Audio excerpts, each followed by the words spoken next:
proud to chair the task force.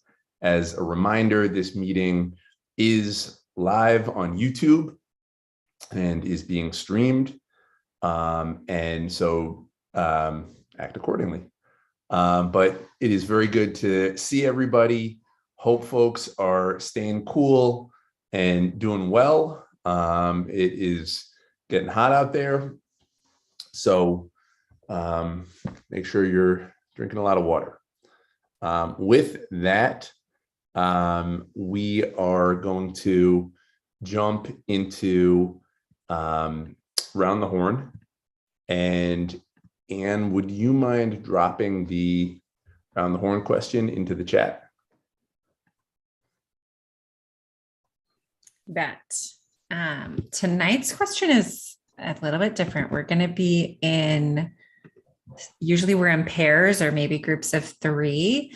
And tonight we are going to offer or kind of share something that maybe we could offer to others and something you could use help with or need from others. So I'm going to give an example since this is a little bit different than what we normally do.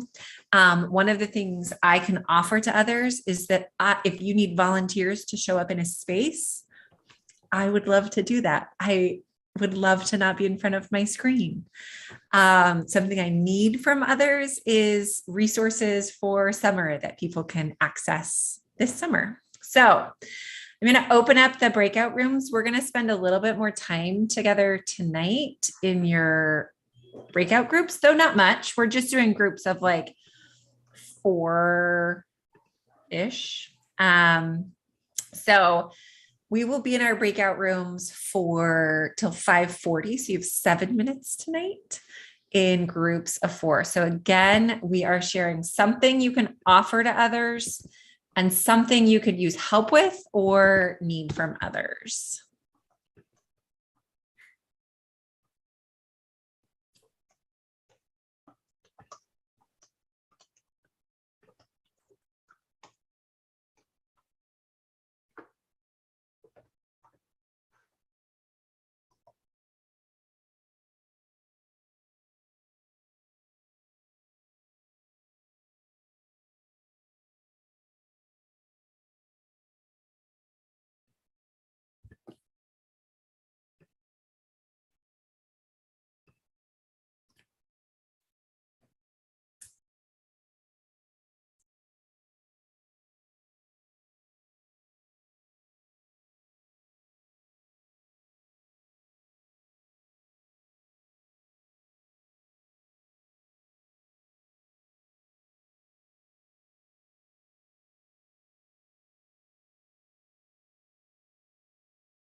Hey, Donna, I'm going to move you into a group and we're answering the questions. We're in like groups of 4 or 5. We're answering the question, what's something you can offer to others and something you might need from others. Okay.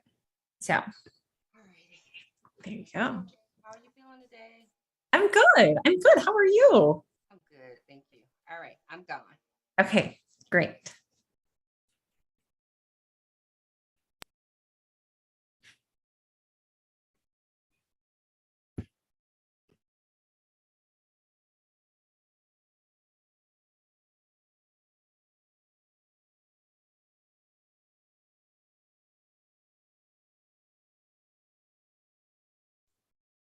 Hello, Ian. Hello, how are you? Good.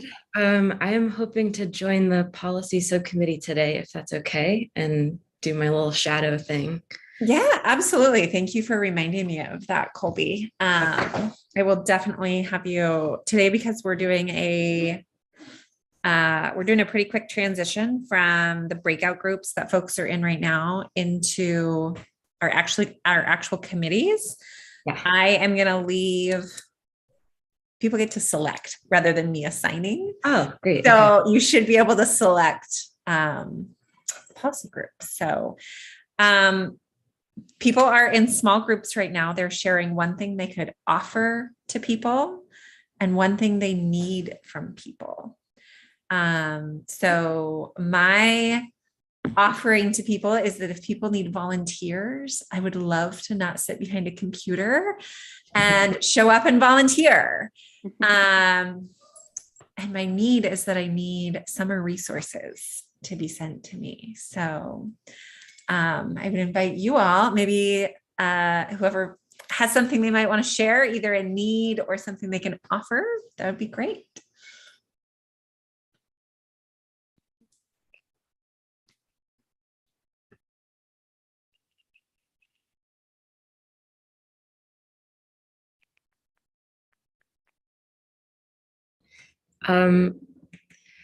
I have been offering to read poetry to folks and also like review folks' resumes and cover letters. It's like an unpopular thing that I love to do. And one thing that I need is just sunshine this weekend. I just need to soak it up. Oh, you're in luck. There's going to be a lot. Well, at least some sunshine. I love heat, but I'm ready for it. I'm all ready. sunshine. And I love that you'll read poetry for people. That is really wonderful. Thanks for sharing. My offer, I was thinking, is just something clinical. Our trauma program is starting a new treatment program for infants and toddlers exposed to early trauma. So I was going to share information about that and email it out, but that's a new offering that we're excited about in our hospital. Aside from that, I'm always up for listening. If people want to vent or talk about things, I'm just, that might be the therapist in me, but always just offering to just listen. And I guess a need for is vacation. I just need a break. And where my husband and I are leaving tomorrow for a 2-week vacation, and we're very excited. Yay, where are you going? I hope you're like really able to unplug and like not be on email. Yes, 100%. We're going to Europe, so we're going to Ireland and Scotland. So I've never been to the UK before, so. And I'm not bringing my computer. My email is not on my phone, so I never added my email to my phone because I don't want to. Like that's my barrier. Like that's my barrier. Like yeah, not doing email. Yeah. So I think just not bringing my computer will help me just disconnect and force me to disconnect and actually relax. Great. Great. All right, Sarah, you're new to the group. You're like a guest for the evening, but if you're interested in sharing, we'd love to have you. Yeah, I can give it a try. I know what I need. Offering is a little trickier. I know right now I'm like looking for mentorship and people who kind of like gone ahead of me in this whole like graduating from residency and becoming a new attending and trying to figure out how to make that transition and, finding people who've done it ahead of me and have tips for how to do it. And then offering, I think because I'm in that transition, I'm still not sure exactly what I can offer to people, like in a professional sense. On a personal level, though, I make great chocolate chip cookies. I'm a little biased, but they're really good if we ever meet in person. This is the kind of information I'm tucking away. But also like to keep that in mind. I also apologize. Speaking of things I need childcare after hours. If I black out my camera, it's because I have an 8-month-old running or toddling around in the background that I'm trying to like keep away from things. And I just heard my children come in with my husband downstairs and I was like, oh, I hope they stay downstairs. My husband got caught. He's an ER doc and he got caught late. So I'm doing everything, but it'll be okay. Well, welcome. We're glad to have you and you'll soon see a huge influx. I've just closed the breakout room, so people will be coming back.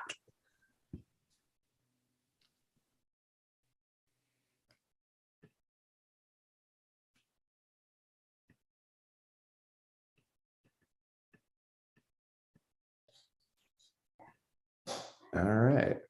Welcome back. All right. So I do not believe we have a guest speaker or a DEI presentation today. Instead, we are going to jump right to work groups. A few folks had asked for a bit more work time, and so here is the opportunity. And so unless there is, oh, actually, I did want to say one thing, which is that this Sunday, I think maybe it's Saturday. Hang on, sorry. This Saturday, just kidding. We are having a convening of many mental health groups. We are, as I mentioned earlier, concerned about just some of the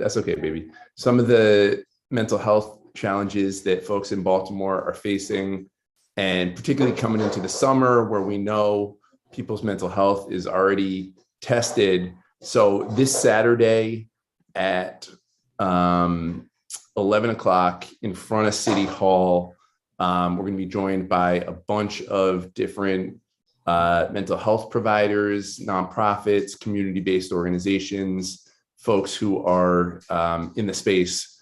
And so would love to have you all join. This is definitely would be great to have strong representation from the Trauma Informed Care Task Force.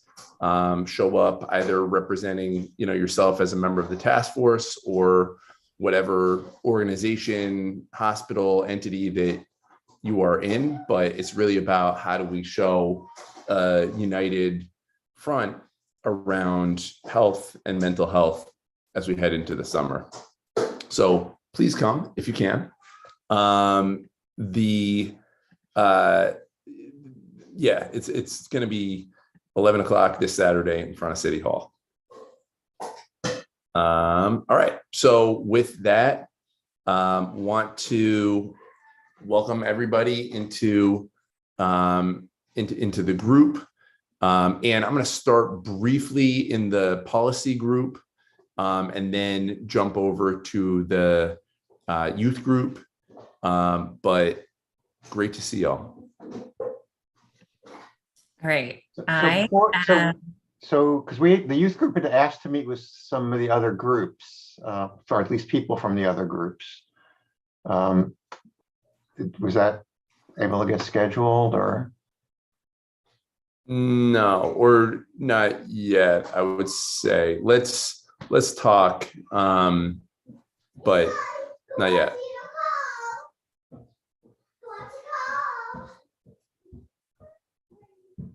Okay, I'm going to open the rooms. You should be able to select rooms because that transition was so quick. I didn't get to reassign everyone. So there should be an option for people to select their group if I didn't get you assigned.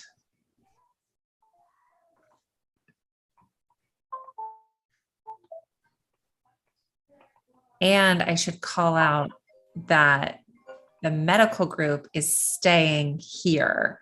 So medical group, there is no group for you to join. You are on screen. And I'm not sure whose iPhone. So I didn't move iPhone anywhere. So iPhone, if you want to identify yourself, well, I can move you if that isn't working for you.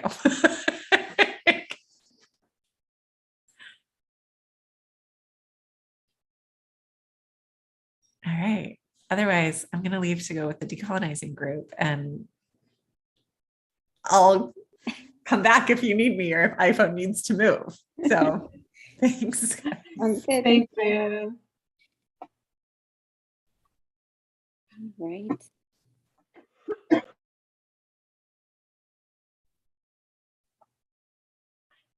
Yeah, I don't.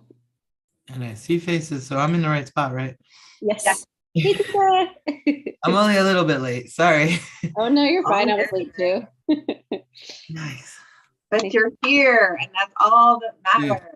And I apologize. I am hot, so I like literally like rinsed my head and like came over. I was like, oh my God, it's so hot. That's Have you seen though? It's supposed to be like 95 on Saturday. I know. You know what it Like, is?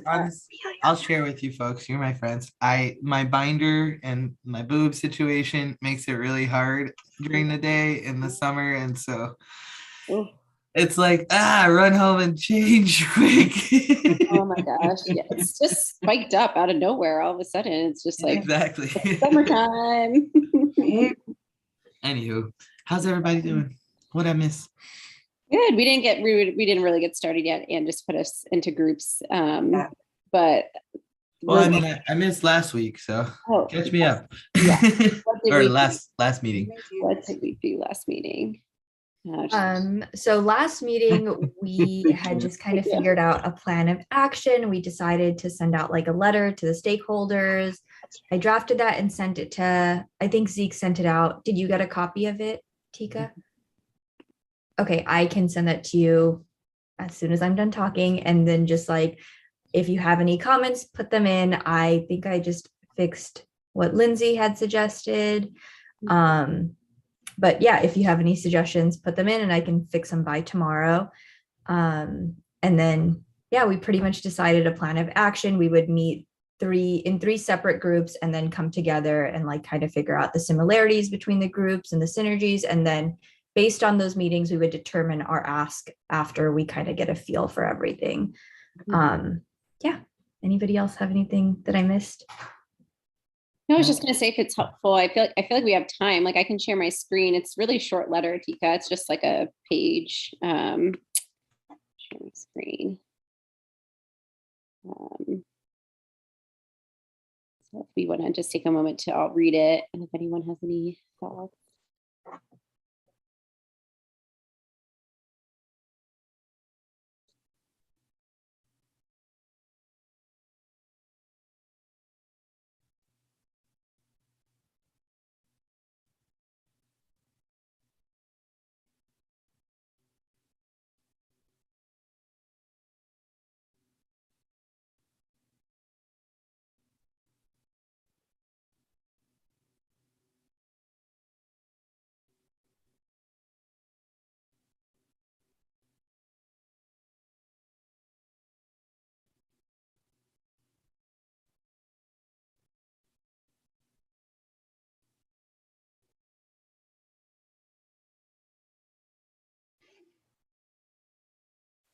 I like it.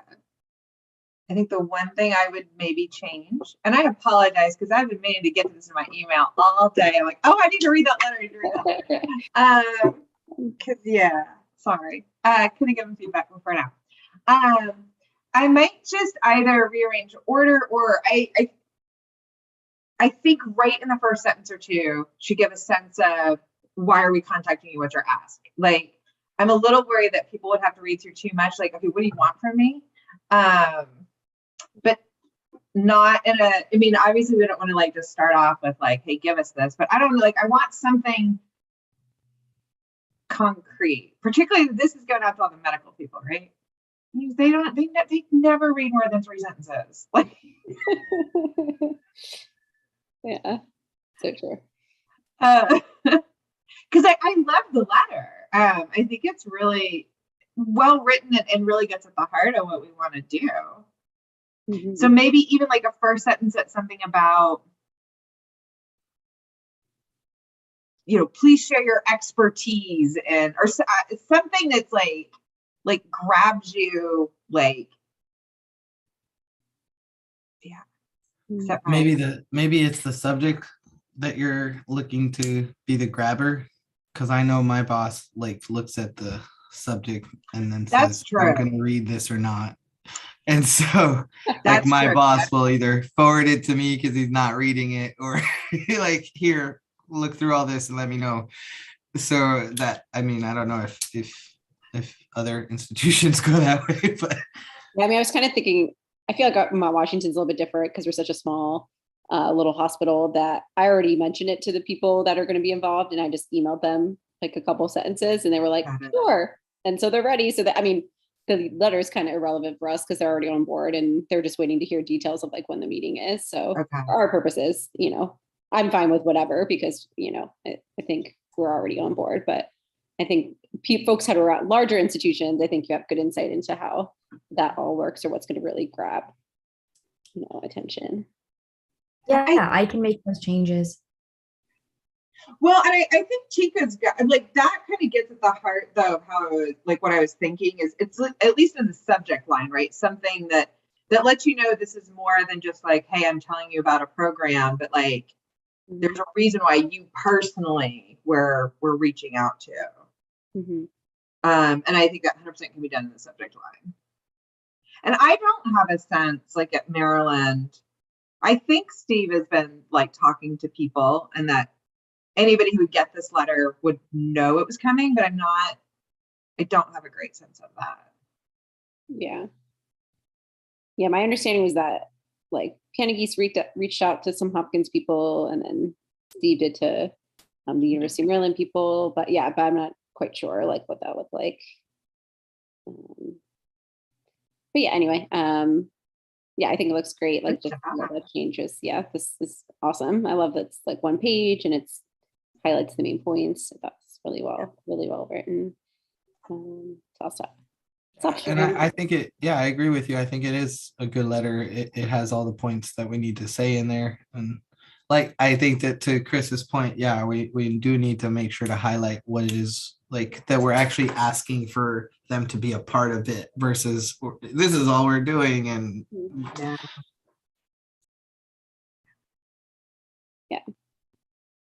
so I believe the next step is then once we finalize this, we're going to be, each person will send it out to the 3 institutions and schedule a meeting, and meetings are going to happen within each institution. So before we would bring everybody together and like we're saying, just trying to solicit, what they're doing currently, what they think about our goals, and, trying to figure out what the ask would be.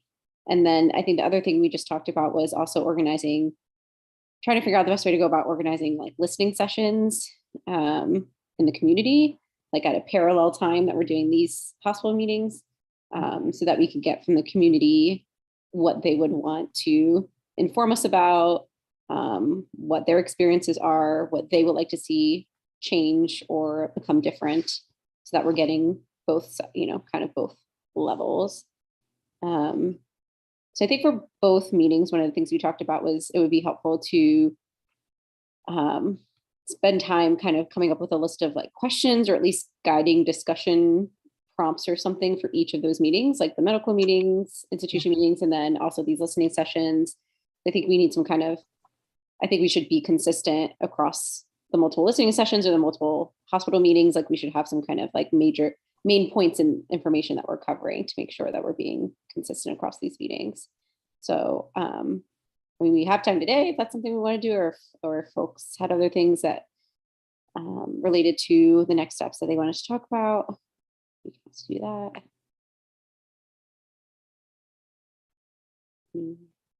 I think framing those questions is a great use of our time. Because I just think so much what we're trying to figure out will get figured out as we frame those questions. Like, I think it really forces us to like start getting concrete about some of it. So I don't know about y'all, but that feels like a great next step. Yeah, I agree. And Shatabdi, this isn't like your job, but can you remind me, did I have to-do tasks for the community stuff after we talked last? You did not have any to-do tasks. I reached out to a couple of community organizations about what we had talked about. Just a refresher for everybody, we figured that it would be great to reach out to grassroots organizations to kind of get a read of what, like, just how they would approach it and their expertise, because they probably are the most qualified and have like the strongest ties to the community. So just like get their input on where we should meet, how we should conduct these listening sessions, and like how do we capture the voices that we are missing. And then also like we would figure out like how to compensate people, whether we're feeding them childcare, a grocery gifts card, Yeah, I'm pretty sure that's all we talked about, Thank you. but no tasks. Thank you. So had you reached Hi, out? everybody. Can I introduce myself quickly? Yes. Okay, I'm sorry. I was driving and it was just too many things happening at once. My name is Rashida Harrell. I am the Handle with Care coordinator for Baltimore City, and I work through Center for Hope, which is a LifeBridge entity. So henceforth, while I'm on the medical side of things, I've picked this work group to help support that medical aspect in our hospital system. Thank you. Nice to That's meet all. you. I'm Rashida. sorry. No, nice to meet you. Thank you for So joining is this us. some? Thanks. So is this something that I could pass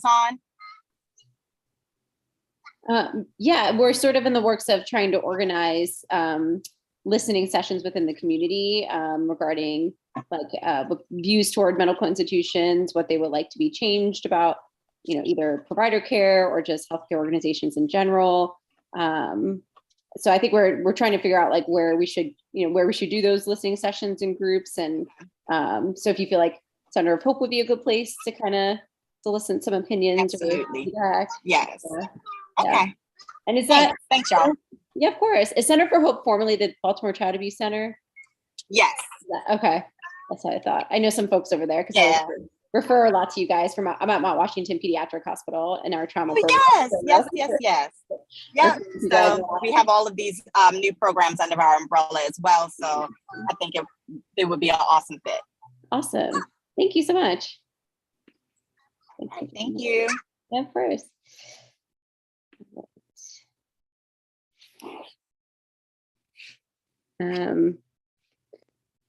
So yeah, did anyone had anyone reached out to any community organizations yet, or had ideas of specific like places that I could write down? Places. I've been reaching out, and actually my group of identified trans care navigators in the DMV region, and they're all willing and ready to kind of chat about it and stuff. So, but they don't have an official name or anything like that. Okay. However, you could write down, I guess, like transmaryland.org. Because I'm definitely going to reach out to Lee Binder. Okay. And so I'm looking at more of the trans population and making sure to reach out to them. Yeah, that's perfect. Thank you.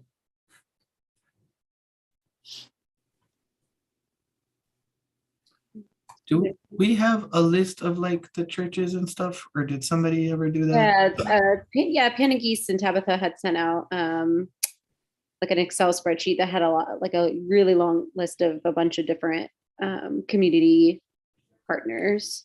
We're not gonna like send the whole like to everybody, right? We're probably gonna like pinpoint a couple, or yeah, I think we were trying to like pinpoint what I had said. I think what I said at last meeting was it seemed to maybe make sense to pinpoint like several organizations that have diverse community groups that have membership already within it, so that we could maybe join a meeting, like join an existing meeting, like, oh, YouthWorks, and they meet at this time on Thursdays, and we would just join their meeting and say, hey, we use a little bit of time to run. So then we definitely need to talk to Monica about Centro Sol, right? Yeah, that's great. Yeah. Because she's in the task force, so that'll be an easy. Yeah, that's what we talked about too, was like, it would be nice to start with the task force people, because of course we're a good representation of different things happening across the city. And we already are connected with each other. So we could just reach out and say, hey, like, who's part of organizations that we should be tapping into? Central Soul is a great idea. Yeah, I think Central Soul for sure. Who else? Yeah, this one. I could definitely want to reach out to the youth group and see, like, I feel like there's got to be a ton of groups from the youth. Like the Baltimore Algebra Project, or I don't know. I feel like there's like a lot of different youth groups that have regular meetings that we could join. I wonder for like, if we look at like SMI population, if Harbor City or Harbor City Unlimited, because I know that they already have like kind of like community meetings, et cetera, and they have like a really interesting and diverse population.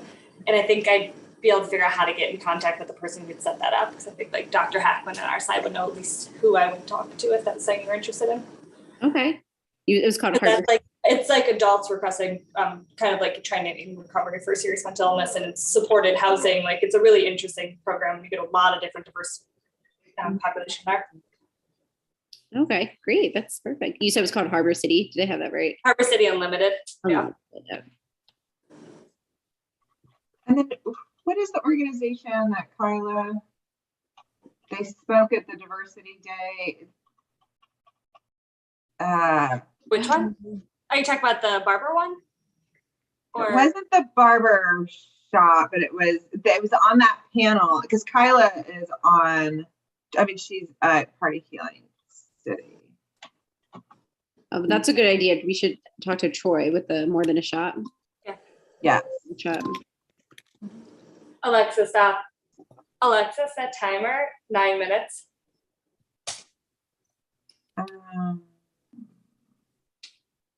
Healing Youth Alliance. Healing Youth Alliance, yeah.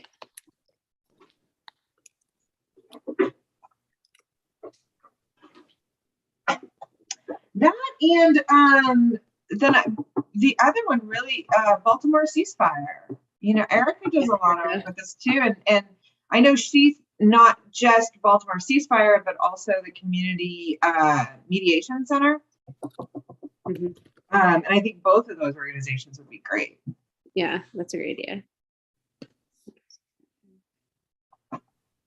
Similar line of Harbor City, but PEP, like people encouraging people. I know they touch a lot of patients in the Baltimore City area. I have no idea who or how that would happen though. I'd never heard that. What does that organization do? People, their range of services. They have like a psychiatric assertive community treatment team. They have PRP, outpatient services. They don't have capitation, but as close as you can get to that. And they touch, I know many patients that I see have been involved with them or are involved with them at some point. Mm-hmm. That's great. Got a good list going. Let's see. And then the other one, healthcare for the homeless. I know at least one attending over there who may be able to tell us who we'd get in touch with.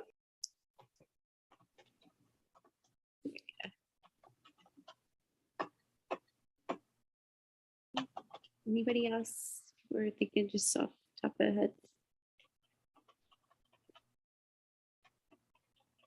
All right, so I think this is a great starting place, I think. And I think we all acknowledged when we started to pull together this idea about the meetings was that we're not gonna, this first step is not to be all inclusive. Like we're not gonna include everybody because we can't, because we need to just get started and start small and manageable so that we can make progress moving forward. So it's okay if we don't comprehensively think of every single group or, community membership, just making sure we can cover. I feel like this looks really diverse across different groups of community. Yeah, I feel like the only thing we might be missing there is because I'm feeling a lot of ableism in our work. So I mean, the only thing I would say is something along that line, something for non-able-bodied people. If there's a group, I don't know if we have one, but I live down the road from. Sorry, I hate to cut you off, but my kids. I live down the road from the League. League. And I wonder if that may go towards what you're saying, Tina. Sorry. Yeah, no, definitely. Don't worry about cutting me off. I talk too much. But no, yeah, definitely. You get what I'm saying. Like some sort of non-able body, because everybody else, I feel like we got a good like representation here. Yeah. The only other thing I was thinking too is maybe like the elderly population. I don't know if like a nursing home per se, but just I don't know if there's a particular community group or program that kind of represents their views or that population. I know a queer aging program, but that's just the LGBTQ community though. So that's all right. It's awful for people. But I gotta get the name. I'll get the information. Okay.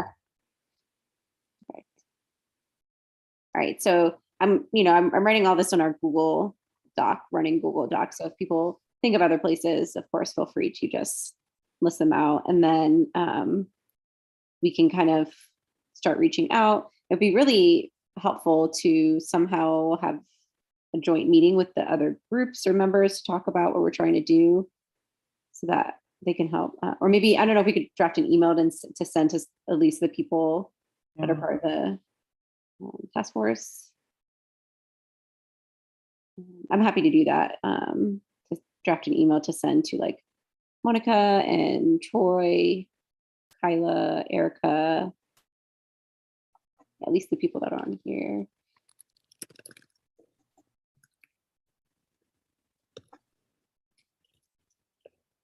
I was looking for like elder care programming, and I'm finding shockingly little actually. Oh, that's Really? not good. Oh, Yeah.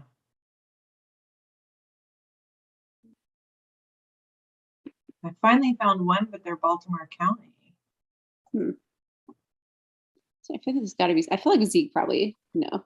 Probably, right? Probably named 3 right off his head. Yeah. You'd be like, oh, check out this place.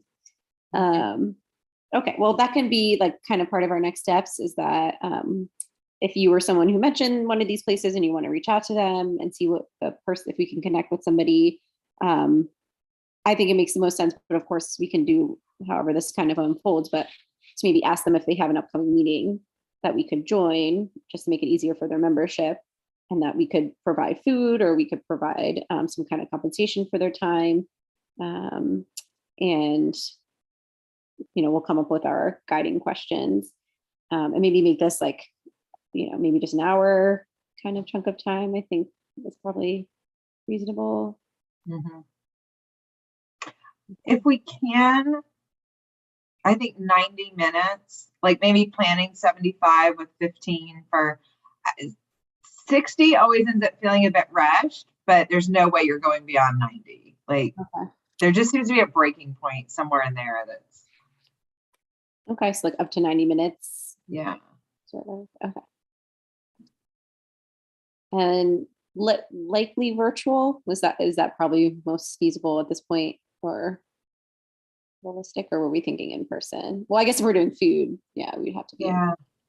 I guess it And depends maybe- what they do, like what their organizations are currently doing. Yeah, so yeah, maybe we can just leave it up to each organization. Because I also feel like it sort of depends on, like if we're talking with people who routinely meet together, they probably have meeting strategies and all, but you know, if they're one of the organizations that's more community, I just wonder if being online itself will be a barrier.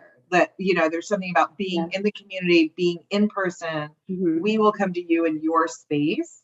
Mhm.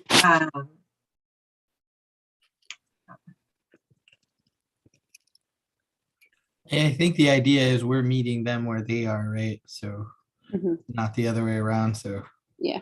we'll go with what space feels comfortable for folks. Because what if they don't want us in their meeting? I also don't want Right. to push us to be there if they want to set up their own separate time to meet Yep. us. Mhm. Have a representation from their group come to us. That might be, you know what I mean? So Sure. that's because I know neurodivergent people would be like, a meeting? I don't want to go. However, they might just send a representative to chat about what they've already talked about or something. So I That's think true. That's a good point. giving them the space to do that. That's a great idea, because we could always like offer like, hey, we can meet with everybody. If you want some reps, we're happy to send questions ahead of time. Like, here's some questions, you know, y'all think on it, and then whoever would like to come talk with us. Yeah. I mean, again, jumping on the same thing of I'm hating all the ableism in our world right now. Just giving people the space to answer their own way, because maybe they want to Yeah. write answers back to us. Maybe they don't feel comfortable talking out loud, or I don't know. Yeah. Yeah. Along that vein, I was kind of wondering who's going to be moderating this type of like question. This is something like us or somebody from that community. Sorry. Yeah. It's That's okay. right. Yeah, I think we were like, right, it was going to be somebody, one of us, and that we would kind of divvy up. Yeah. I think that's the plan. As much as we have one. As much as there's. It's an evolving plan. I was just wondering because I came from a meeting today with other residents, and they're much more willing to share things to people who are on a parallel like power field versus upwards on the ladder, and it can make people nervous to really share, especially if it's, two people from the institutions that traumatized them. Yeah, I figured like a staffer, like I'm not going to be with Zeke's office anymore, but Michael or like another intern that comes in could always help. I feel like maybe they might be a little nervous or intimidated by like high level physicians and researchers and just like people who know what they're doing, and interns are non-threatening. And just to backpedal really quickly, so these groups that we've identified, Dr. Gavin, are you going to draft an email and reach out to everybody, or? I was planning on just to the folks that are part of the task force, because I don't know contacts at some of these organizations that people mentioned. And I think like Tika mentioned the trans organization, and I think they're planning to reach out to them. And then Yeah, sorry, I'm very protective of my people. So of course. I'm gonna be a buffer. But I think why don't we just divvy up our list, and do we have like one letter that why don't we set up like a template and then everybody share that with? Yeah, I can like create a template, and then you all can share it with your respective organizations that you're gonna reach out to. But I was at least thinking of contacting, and I could list it here, like Monica, Troy, Kyla, Erica. Yeah, and then I wrote kind of the names next to, I guess, the other organizations that people mentioned. Like Sarah, if you feel comfortable contacting the organizations you mentioned. Tika, we have yours there.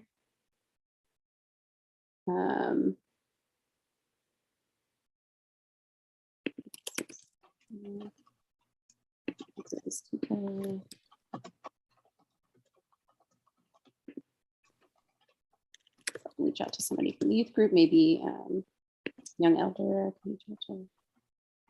Them. So yeah, I can draft something. I can even do it tonight really quickly and send it to everybody, and we could circulate that around. Yeah, honestly, I work better with like a template or something. Yeah. The more instructions you can give Tika, the easier things look later. Gotcha. Not a problem. I was also thinking too, as we're talking about like format of this, if it would be helpful, like once we get together, the questions we would like to ask or to discuss, I'm happy to put together like a Google survey.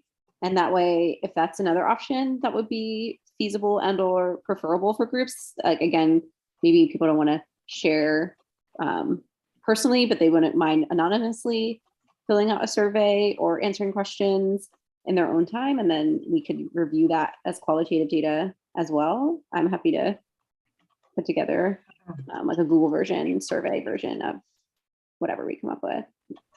That's okay, as long as we have at least one question that's open-ended, not like a yes, no, like make sure at least one. When I say qualitative, like that's open-ended, like open-ended questions. I'm all about that, because I think yes, no, multiple choice questions are kind of limited, and yeah, we're gonna get limited answers. So as long as they're like open-ended and let them the opportunity to actually say stuff. Yeah, I'm imagining a page with like, I don't know, 5 to 6 questions, whatever our main questions are, and then just an open paragraph space, like type as much as you want to say. Great, we had the same idea. Google Forms or Qualtrics or any of those types of programs, do any of them allow you to like record an answer, like to speak answers?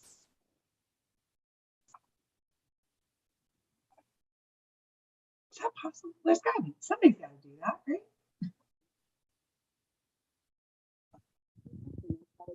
Easier if you're someone that doesn't prefer and or it's not easy to type.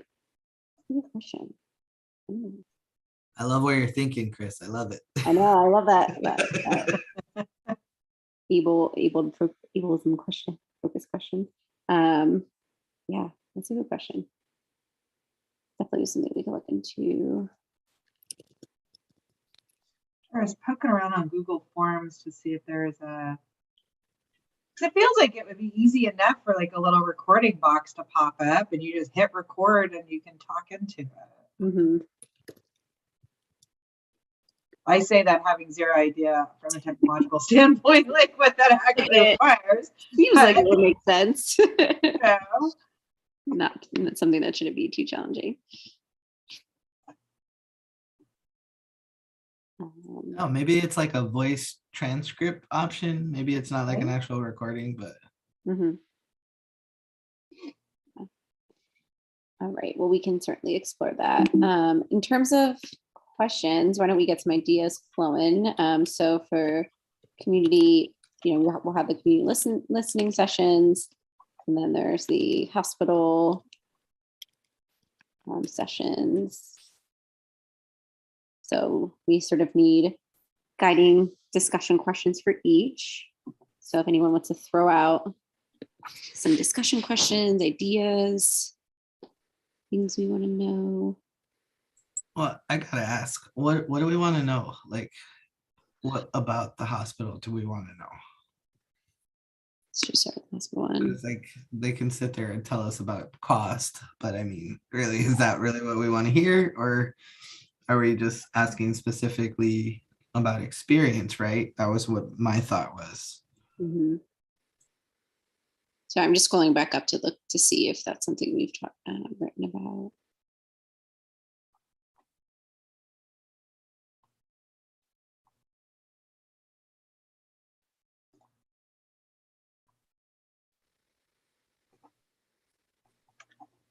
Some emergencies.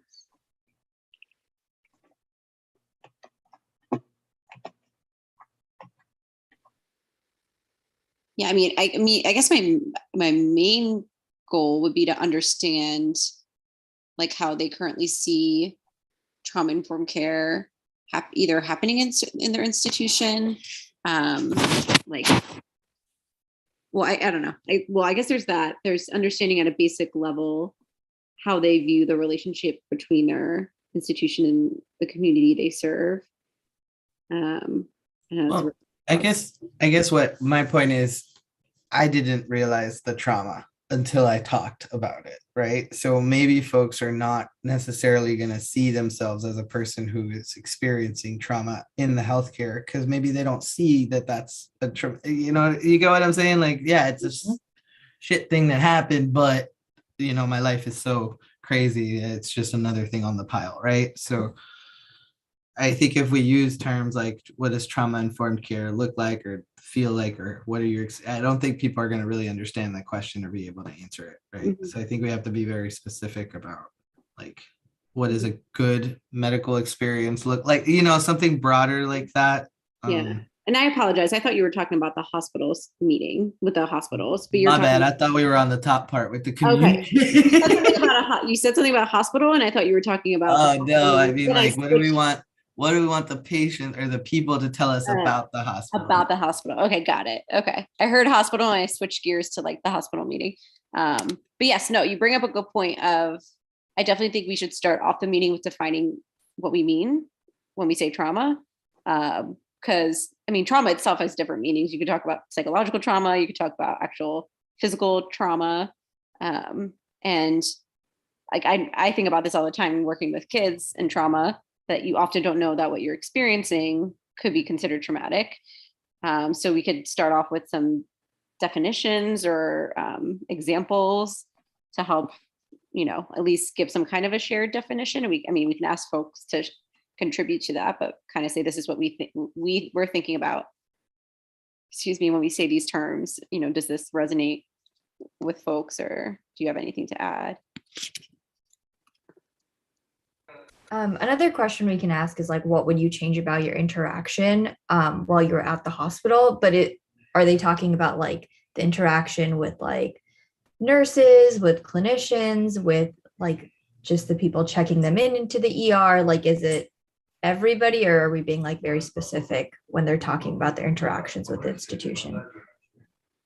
Like it's everybody. Like I can imagine the prompt being something like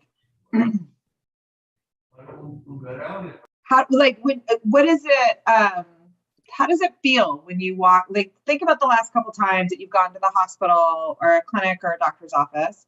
How does it feel walking in the door as far as like comfort level? And then build from there to what is it? What do you wish it was? Like, you know, how do you leave that space feeling?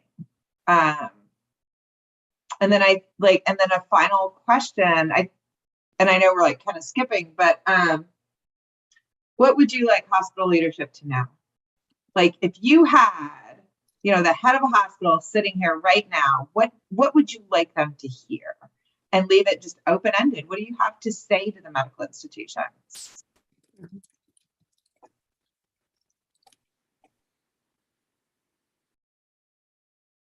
Yeah, that's great. Thank you, Chris. And just FYI, I found a little widget that you can use with Qualtrics that allows voice recorded responses. You can drop it into a Qualtrics survey, they click microphone, and they can speak responses. So cool. Oh my gosh. Yes. Every day. Oh, sorry. Where'd my screen go? Okay, so we have, you know, starting off with defining trauma and or trauma-informed care, kind of just out, and also maybe outline our goals, like outline the goals for this meeting, for this session. Think about the last few times you went to the hospital. How does it feel walking in there? How do you feel leaving the space? What would you like hospital or medical leadership to know? What would you have to say to them? And what would you change about your interaction when you go there? And that could be like with different like nurses, front desk staff, physicians.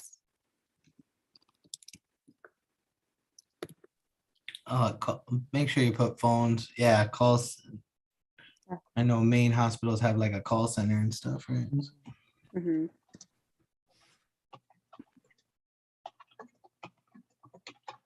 Let's see what else. I mean, I think that gets kind of at the root of it. We sort of just want to know what they experience, what it's like, what they like, what they don't, what they would want to be different. And there's an open-ended prompt. What makes you feel welcome? Like when you walk into a medical space, what makes you feel welcome? What makes you feel comfortable? What makes you feel safe? Safe, yes. I know that's a big thing. Sometimes people just don't feel safe going to the doctor. Yeah. Mm-hmm.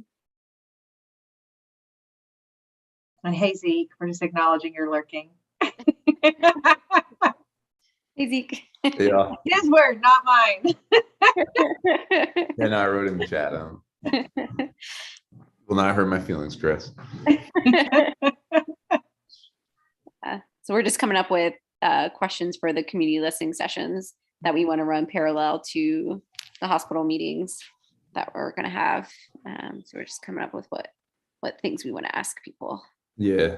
About their experiences. I know when we do focus groups, if you plan an up to 90-minute focus group, 3 to 4 prompts is usually your target. And you maybe could get to 5, but usually if you kind of hang in that maybe 4 question, open-ended, Mm-hmm. it's about what you're going to get through in 90 minutes.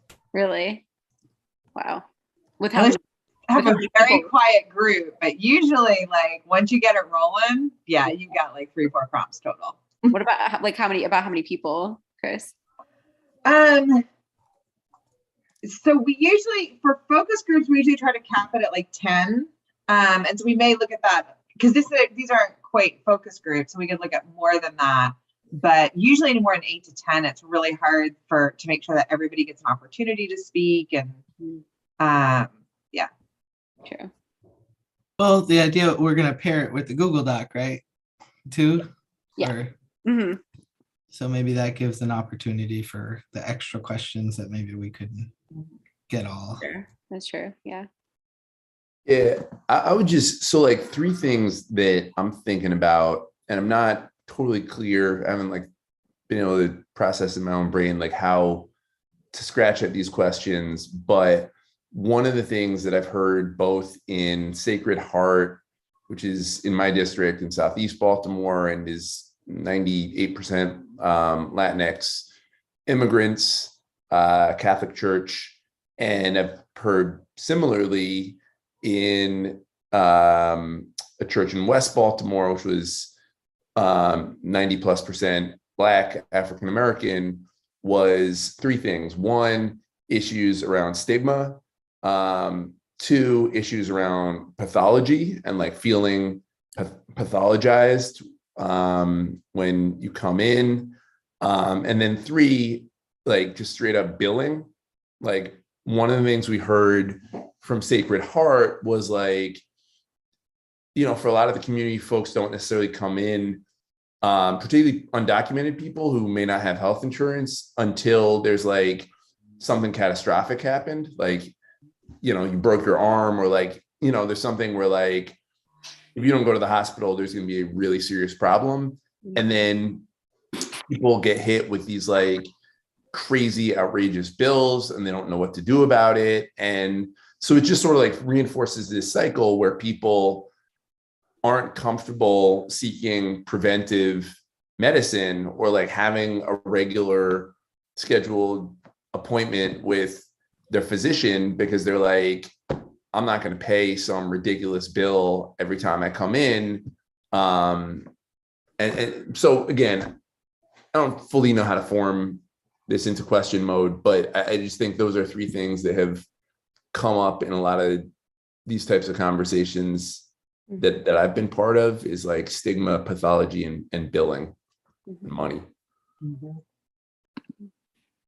Yeah, thank you for that, Zeke. That definitely feels like themes. I remember that from the Sacred Heart meeting, those themes that came up, really powerful. Also reminded me, we had a question for you, because we were coming up with a start list of community organizations we want to reach out to do these listening sessions. And we were trying to think of, is there a good organization that kind of represents the healthcare of the elderly in Baltimore City? It's a great question.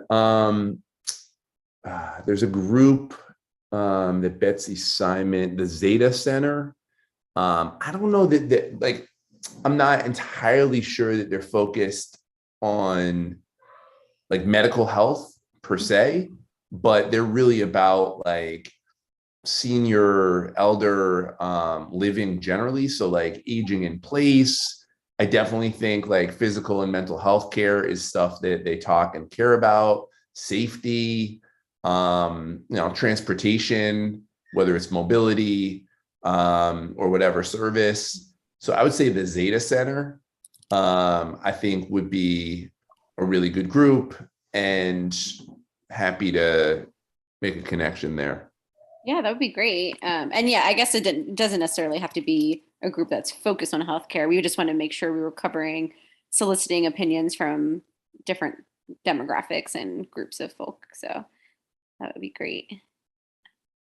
And we started this we figured it makes sense to reach out to the folks in our task force who represent a lot of these groups that represent different communities. So we're just, I think it's really smart. Yeah. It's a good list. So yeah, we feel like this is a good start list. So we're gonna each take a role in contacting these people and then trying to set something up over the coming weeks, while simultaneously getting the hospital session started. And the letter was great. We all thought it was really well written and to the point. Awesome.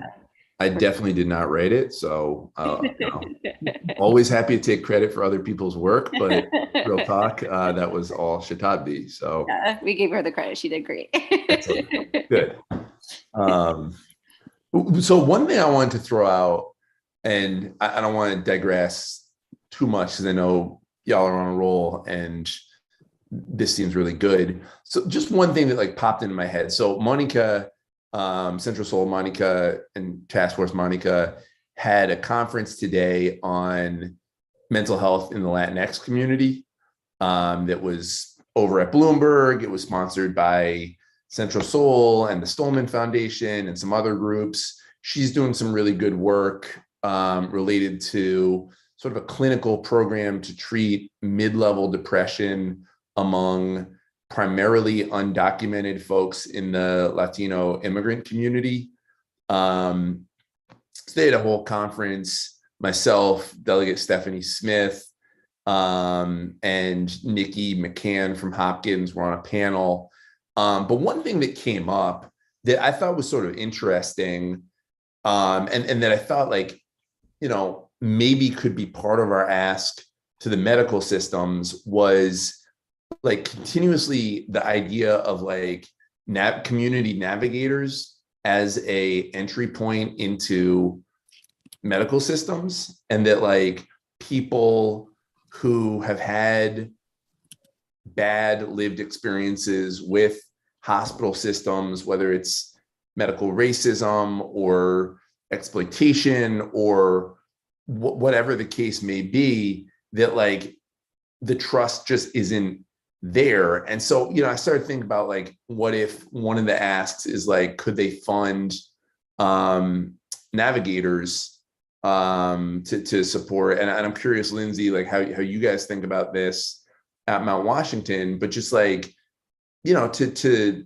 help folks get into mental health services. Because one thing that I'll say that's I think been really good about Monica's program with Central Soul is they have like hired folks from community, people like Lucia Islas, who's a president of Comité, which is like a community association here in Southeast that is all for the Latino community, as their navigators and as like their clinicians. And we all know there's a shortage of clinicians. There's definitely a shortage of bilingual clinicians, Black clinicians, culturally all the rest. But I just wonder about that concept. Like, how could folks from, like, how could medical institutions contribute financially to empowering other people to support folks' health and mental health care? Just throw it out there. Yeah, I know that's something we talked about at the Secret Heart meetings. I love that idea.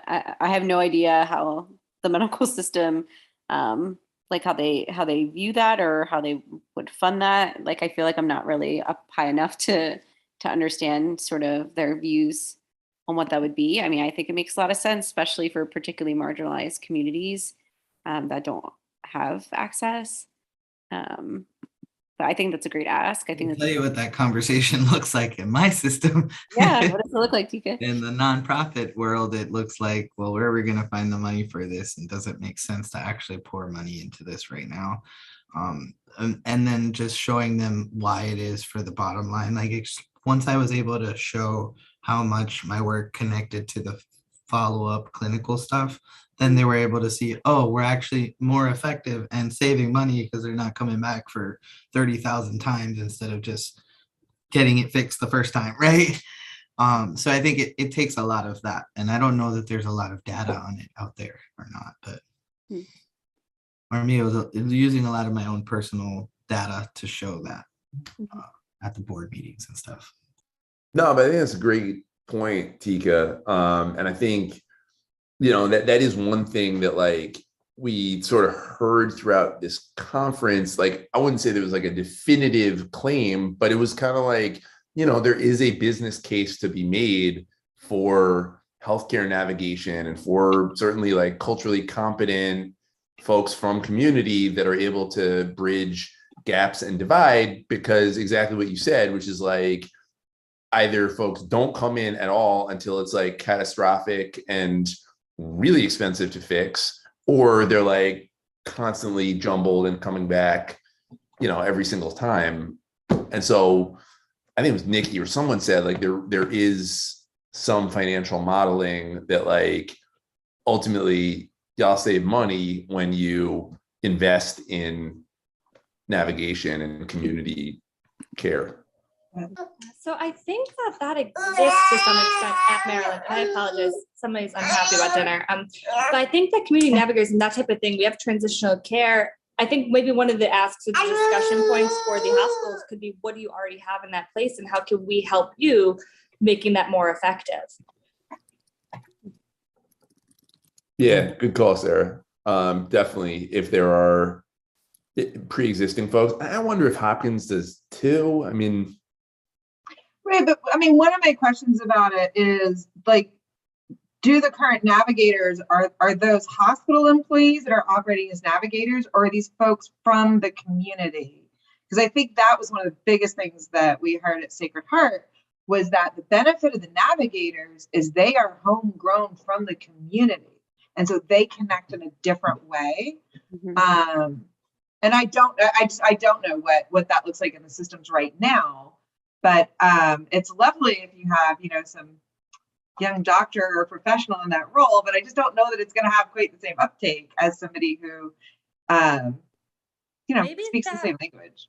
Yeah, maybe that may be one of the groups we should listen to, because I think that group may exist.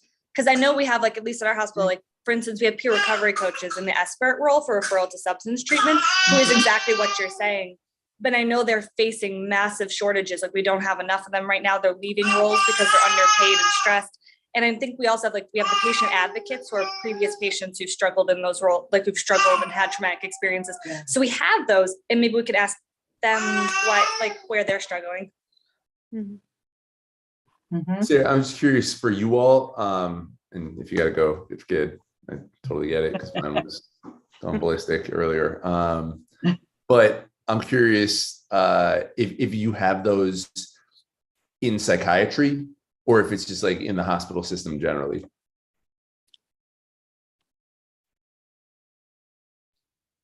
I'm think both, but I'm not entirely sure. And I'm sorry, I missed half your question. I'm sorry, to be honest. I have a very loud friend right now. How old is your baby? I think she said 8 months. Oh. Yeah, it gets better, friend. Yeah, that's a good question. With that, I want to add, as a navigator who has trans experience and navigates trans care, we also want to consider the burden it might cause, and maybe that being part of the support. Like, how do you support having more community navigators? Because we don't want to just dump the community with more work. Oh yeah, support your own community here. Like, it just puts a lot of pressure on the person. You want to also think about all the sides of it. Yeah, I mean, I think they need to be well-paid positions. I mean, not just paid, but well-paid, right? Not minimum wage, and supported. Have benefits like an EAP available, or a support group within the hospital. Like, hey, we also just going to have a support group for community members who are feeling this way about their work, period.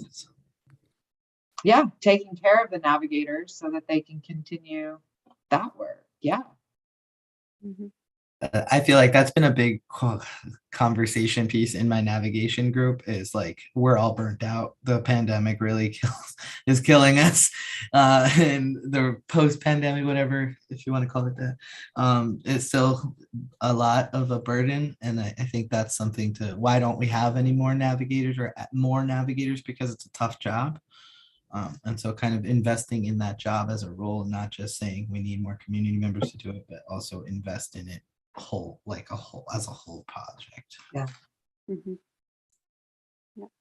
It really is a career pathway. Like, one of the best things I mean, there was a lot of amazing stuff at Sacred Heart, but like, they were talking about moving into a model of, you start recruiting kids at like late high school, right? And this starts to become, I'm interested in social work or helping fields, and this is my first sort of entry job, and it's well paid, and you receive training and you receive education, and it becomes steps forward, in a way that then meets an immediate need, but then also helps build healthcare workforces that are more diverse, and are pulling from different backgrounds, and provide some different pipelines into the fields. I mean, obviously that's a bit of a more long-term strategy, but it starts with, right, recruiting from the community and it being a well-supported position.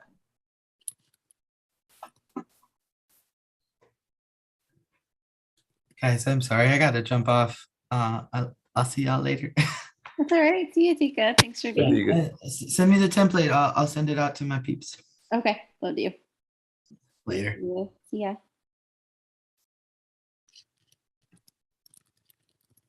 Okay. So are This there is- any, sorry. So this isn't getting us a whole lot closer to our prompts for the hospital session. I was thinking, yeah, let's keep flowing from here. Get more problems. Yeah.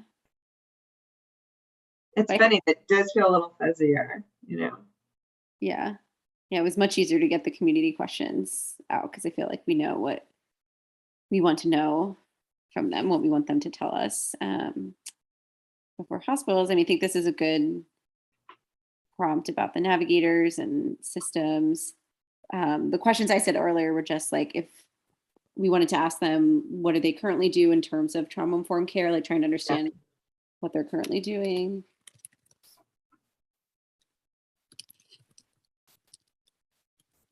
What are they doing? What do they need? And I would love to be able to, I'd love to specifically prompt them. Like, I want to hear about the services you have, sure. But I also want to prompt for what does the approach look like? So yes, you have the service, but what is, like, this is, I wouldn't put it this harshly, but essentially, what is your system doing so that the people delivering these services themselves are operating from a more trauma-informed approach?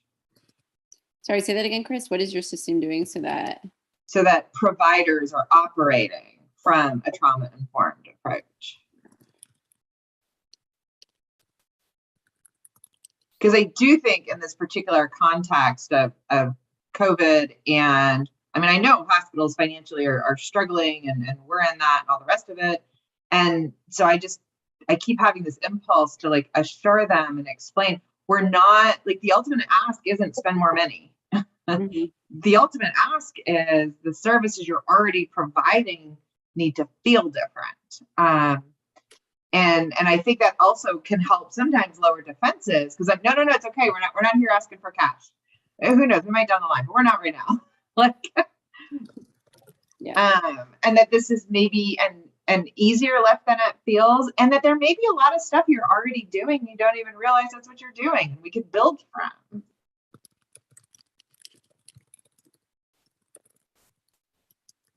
Yeah, totally. I agree with you, Chris, because it's not that we're coming here saying, hey, we want you to spend a bunch more money to create new things. It's part of it is there's a lot that already exists here. There's a lot you're already doing.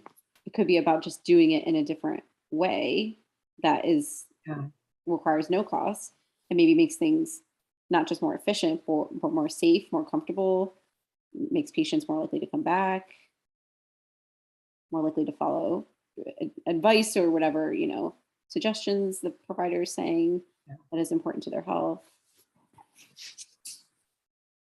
So, it's that relationship building aspect in so many ways. Which, if we need to go there, we also know when we think about like provider well-being, their own well-being, when you're working in an environment that you feel good about how people are being taken care of, and you have good relationships with clients, other than not tough clients, but that's good for providers too. We're thinking about supporting them and helping them stay warm in the field. do you think we should ask like a provider focused question about like their staff? Yeah, this is like, as we talk through this is feeling, okay, this is a series of meetings, isn't it? Yeah. Right. And then we'll drill down a little, and then we'll slowly over time. Well, because I'm also thinking the whole other like prong of this is the conversations about what can we do to better coordinate between institutions. Like, we haven't even gone there yet. And that feels like, okay, we might need to have like the single institution conversations, and then the whole between institution is something we work up to. Yeah, and I do know that like one thing that I know the mayor's office of neighborhood safety and engagement, MONSE, is working on with some of our hospital partners is having them play a more active role in Safe Streets and in violence intervention. So I'd definitely be curious and interested the extent to which leadership is like already starting to engage with each other or with the city, or like what kind of and I can always ask Shantae, the director of Monsi, and she can, come talk to us potentially. But, I would be interested in what that interaction looks like. And also, I just think it's a very, very, very good idea to build that ecosystem and have it be as connected and informed by community as is humanly possible, and not just like, people in a tower somewhere. Mhm. Absolutely. And like, also, I think, Chris, your point is well taken about like provider well-being and care. Like, I know, so my wife's a psychiatrist. She works at Harbor Hospital and has had just a generally positive experience down there. And as a result is a extremely effective clinician and, likes her work, is good at her job. And I think has helped a lot of people heal. But that is definitely not the case with plenty of folks doing clinical work. And I think it's important. Mhm.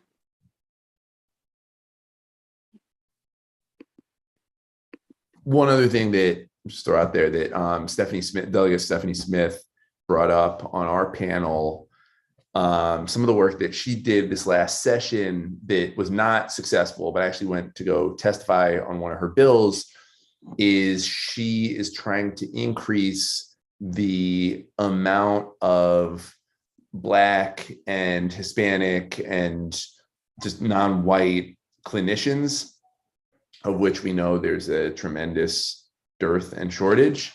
And so she was like, part of what her bill did was something to do with accreditation and allowing folks to get accredited in it was like some version of like culturally competent pedagogy around clinical support. Anyway, all that to say, I know that's a goal of hers. I think it's I testified 2 years ago on a goal that Delegate Marlon Ampry did to try to increase the pool of clinicians of color. I think that is something that like, it might be worth us probing just around like, how's the diversity going? Like, how are you all thinking about, this is a 64% African-American city. What does your faculty look like? What does your staff look like? Do you have bilingual folks? Mhm. Are they, able to engage with non-English speaking folks? I mean, just all those questions that I think, particularly in kind of how we've thought about trauma and trauma-informed care, acknowledging race and equity, I think is important in these conversations. Mhm. Absolutely. Yeah, that was in the letter too. I really like that we included that part of this conversation is the DEI conversation, because you can't do trauma-informed care without considering that in how you provide care. So we absolutely should have a question about that.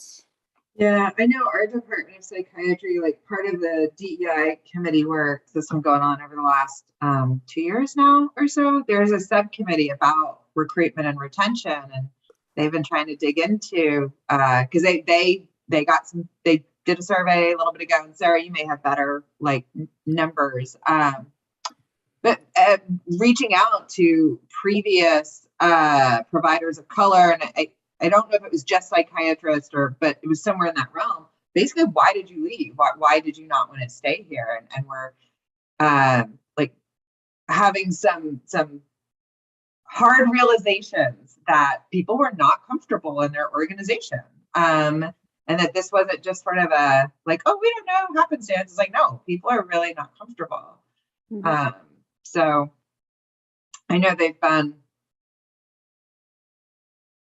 talking about how they're going to address it. Like, and I don't know exactly how far they've gotten, but and actually the lady who is co-chairing that is with the center I'm with. And if we ever wanted to like pick her brain or have her around, she's an amazing woman. And could talk a little bit about like what, because they've been trying to work with HR over like, here's what we'd like to see happen. Here's what realistically HR will allow to happen, kind of stuff. Yeah. Yeah, I know whenever we have those conversations, it's sort of like, well, people are in their positions for a really long time, so there's nothing we can do about it. And that's where and your applicants are your applicants. You get who you get. It's like, there's actually a bit more to it than that. Like, you're going to do some outreach and targeted recruitment and thinking about how your space feels. And then, you know, recruitment is one part of it. And we're doing a little better with that. But what about retention? You know, why are people cycling back out? Yeah.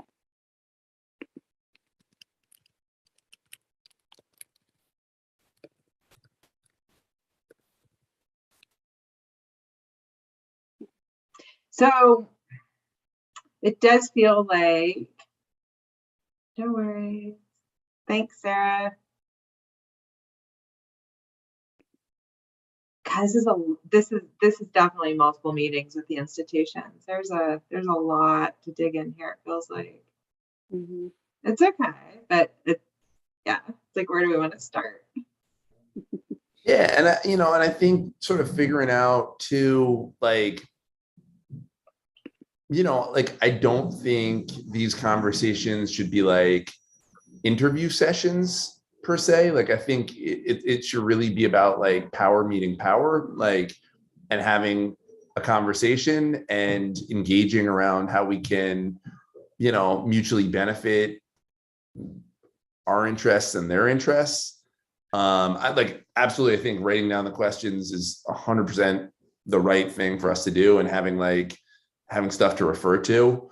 What I'm thinking about too, though, is like, how do we credential ourselves? Like, how do we come into those conversations? Like, this is the medical subcommittee of the Trauma Informed Care Task Force. We are interested in building a network of more connected, more trauma-informed hospitals and medical institutions across our city. We know that Baltimore has a long history of both violence and racism, both of which play out in our hospital. I don't know what quite the thing is, but I think just thinking about like us as an active participant and agent in these conversations, and not just like as a, interviewing them and asking questions. You know what I mean? Yeah. Like, trying to figure out the right posture for our group. I think will be important. But it'll be fun. It'll be interesting to see what we get. But I think, I don't know, these are great. I think these are great starting places, at least for the questions. And Zeke, we were saying for the community listening sessions, we're going to also make a Google survey format version of these questions. So that way people want to anonymously contribute feedback or information within the communities that we contact, the organizations we contact, that people can contribute that way as well. So we'll get data from that. We'll get data from these meetings. And then I guess from there, put it all together, see what the goals we get are and what people need. And then I guess at some point, eventually it's bringing the two together for kind of joint conversation. But yeah, I think this looks great for now. Does anyone have anything else to add before? That's almost 7. No, I think y'all are in a really good place. If you could, please Google that, but if you could send the questions around, I'd love to just ponder them. And so in terms of timeline, are we thinking like one more, maybe 2 more internal meetings with us, and then we send the letters and try to set stuff up? Or what are you guys thinking in terms of timeline? Mhm. Yeah, I mean, I feel like we're fairly close. I don't think we need to have it anything perfect. I think we kind of get like the idea of the questions and run it by. I know a lot of people, several people weren't here today, so at least 1 or 2 more sessions to run it by everybody else, like Steve and Panny Geese, and make sure there's any feedback they have. And I can also email it around too, so that people can contribute in between meetings. But yeah, I think like 1 or 2 meetings and then send things out and start setting up the meetings sounds realistic. Yeah. And then we're kind of into the summertime, and maybe, I don't know if that's a better time or worse time for people. I know it's like people are on vacation, but also things tend to be more slowed down in the summer. So I don't know. It'd be a good time. But yeah, I'll send out these notes from today. And also I was going to send out a little email template of what we want to say to the different task force people to ask their communities, organization members if they would like to participate in a listening session. Oh, I guess the final thing is just like with any kind of budget we have for this, because we were gonna, if organizations invite us into their space to do these listening sessions, like will there be some kind of small budget to offer either food, like gift cards for the grocery store? I don't know, something small to compensate Yes. people at a time. Yeah, the thing with it is we'll have to like really carefully track all expenses because it's coming out of, excuse me, ARPA money, which is American Rescue Plan Act money, which is federal government dollars. So like we do not want to lose those receipts. But yes, we have money to cover, small amount of gift cards, food. We're good on that. All right, awesome. Sounds good. All right, well, thanks everybody. I'll send these notes around and hope everyone has a good night. All right, Great. Thank you. Thank y'all. Yep, see ya. Appreciate it. Bye.